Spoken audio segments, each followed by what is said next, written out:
Assalamualaikum warahmatullahi wabarakatuh. Selamat pagi anak Bu Guru yang soleh dan soleha. Apa kabar hari ini? Alhamdulillah. Semoga kalian di rumah dalam keadaan sehat dan dilindungi oleh Allah Subhanahu wa Ta'ala. Apakah kalian sudah melaksanakan sholat duha dan murojaahnya? Alhamdulillah, anak Bu Guru yang soleh dan soleha.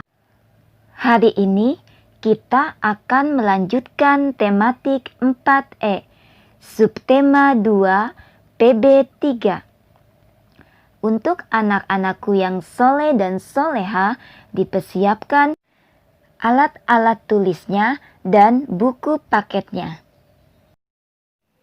Sebelum pelajaran dimulai, mari kita bersama-sama membaca doa terlebih dahulu. Angkat kedua tangan dan menundukkan kepalanya. Berdoa dimulai. Selesai. Tujuan pembelajaran yang akan kita pelajari hari ini: 1. Siswa dapat mengenal kerajaan-kerajaan Islam. 2. Siswa dapat memahami nilai-nilai sikap yang mencerminkan sila kelima Pancasila.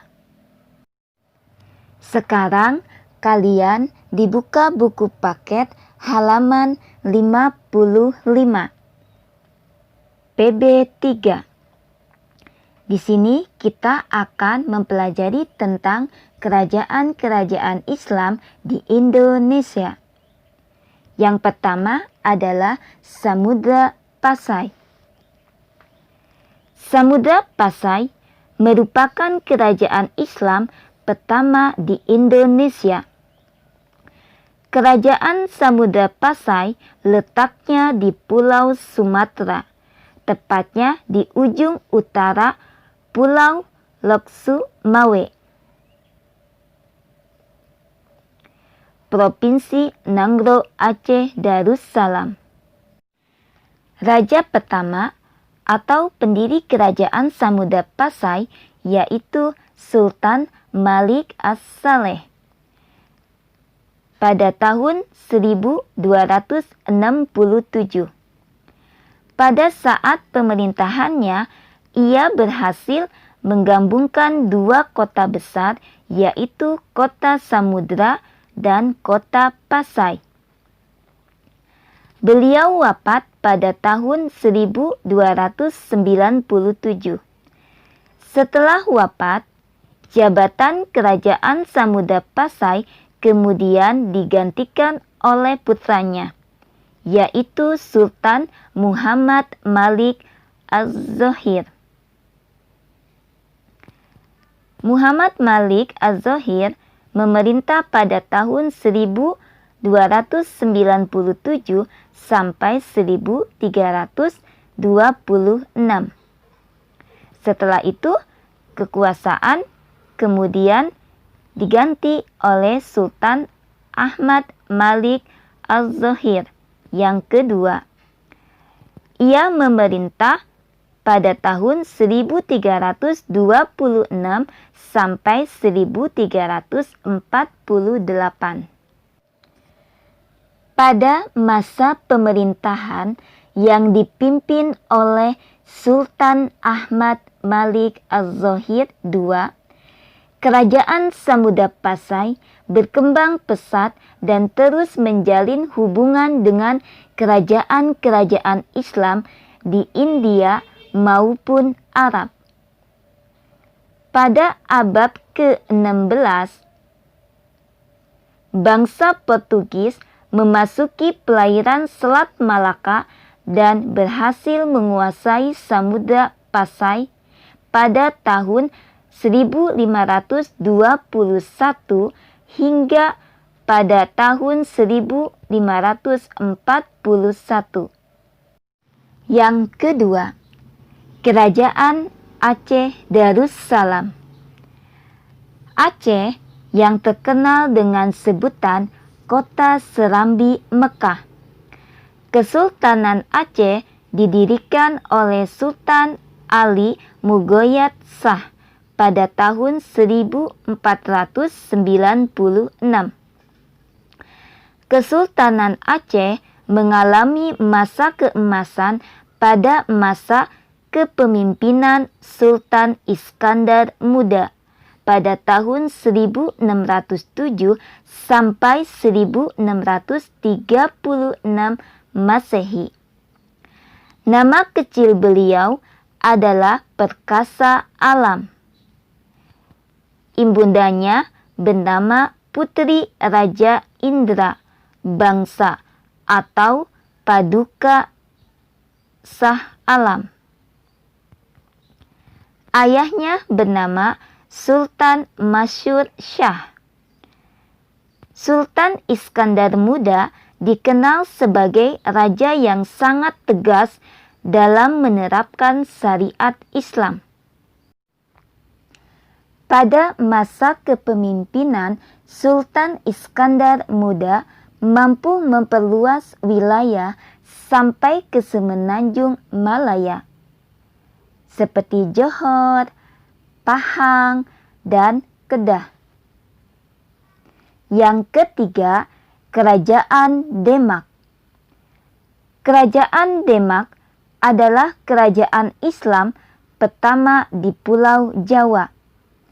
Kerajaan ini didirikan oleh Raden Patah pada tahun 1478 sampai 1518. Raden Patah adalah bangsawan Kerajaan Majapahit yang menjabat sebagai Adipati Kadipaten Bintara. Letak Kerajaan Demak berada di tepi pantai utara Pulau Jawa. Kerajaan Demak menjalankan sistem pemerintahan yang berdasarkan pada agama Islam. Demak memperluas kekuasaannya dengan menaklukkan kerajaan-kerajaan pesisir Pulau Jawa seperti Lasem, Tuban, Sedayu, Gresik, Cirebon, dan Banten. Kerajaan Demak berkembang sebagai pusat perdagangan dan pusat penyebaran agama Islam. Pada masa pemerintahan Raden Patah dibangun Masjid Demak. Kerajaan Demak mengalami kejayaan pada masa Sultan Terenggana. Sultan Terenggana memerintah Demak dari tahun 1521 sampai 1546. Sultan Terenggana berusaha memperluas daerah kekuasaannya hingga ke daerah Jawa Barat. Yang keempat, Kerajaan Banten. Kerajaan Banten adalah terletak di Provinsi Banten yang berada di ujung barat Pulau Jawa. Sultan Ageng Tirtayasa merupakan Sultan Banten yang memerintah pada tahun 1651 sampai 1683. Ia memimpin banyak perlawanan terhadap Belanda. Masa itu, VOC menerapkan perjanjian monopoli perdagangan yang merugikan kerajaan Banten. Kemudian Sultan Ageng Tirtayasa menolak perjanjian ini dan menjadikan Banten sebagai pelabuhan terbuka. Di bidang ekonomi, Sultan Ageng Tirtayasa berusaha meningkatkan kesejahteraan rakyat dengan membuka sawah-sawah baru dan mengembangkan irigasi. Kerajaan Ternate dan Kerajaan Tidore terletak di Kepulauan Maluku Utara. Kerajaan Ternate dan Kerajaan Tidore merupakan daerah penghasil rempah-rempah seperti lada dan cengkeh. Sehingga daerah ini menjadi pusat perdagangan rempah-rempah. Kerajaan Ternate mencapai puncak kejayaannya pada masa Sultan Babullah. Sedangkan kerajaan Tidore mencapai puncak kejayaannya pada masa Sultan Nuku Muhammad Amiruddin. Sultan Babullah memerintah kerajaan Ternate pada tahun 1570 sampai 1583. Sedangkan kerajaan Tidore yang dipimpin oleh Sultan Nuku Muhammad Amiruddin memerintah kerajaan Tidore pada tahun 1797 sampai 1805.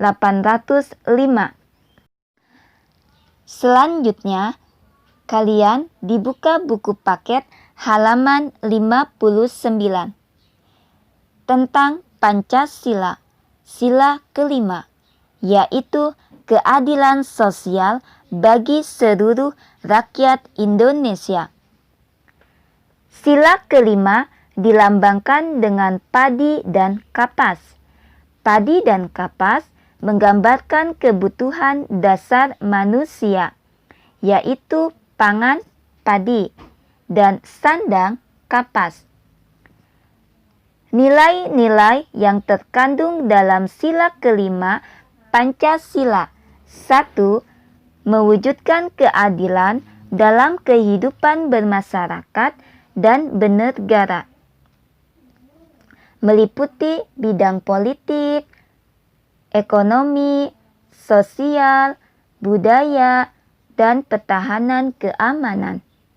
Yang kedua, keseimbangan antara hak dan kewajiban serta menghormati hak-hak orang lain. Yang ketiga, bersikap adil dan suka memberi pertolongan kepada orang lain. Keempat, mengembangkan sikap terpuji yang mencerminkan sikap kekeluargaan dan kegotong royongan. Yang kelima, cinta akan kemajuan dan pembangunan bangsa. Ada tugas dari Bu Guru halaman 60 menuliskan sikap yang mencerminkan sila kelima Pancasila. Dikerjakan di buku tulis atau di buku paket. Kirim ke wali kelas masing-masing. Kelas 4A Bu Dita, kelas 4B Bu Soleha, kelas 4C Bu Lia. Mari kita tutup pembelajaran hari ini dengan membaca surat Al-Asr. Berdoa dimulai. Selesai. Alhamdulillah, semoga pembelajaran hari ini bermanfaat untuk kalian di rumah. Assalamualaikum warahmatullahi wabarakatuh. Tetap semangat dan jaga kesehatan untuk kalian di rumah. Thank you.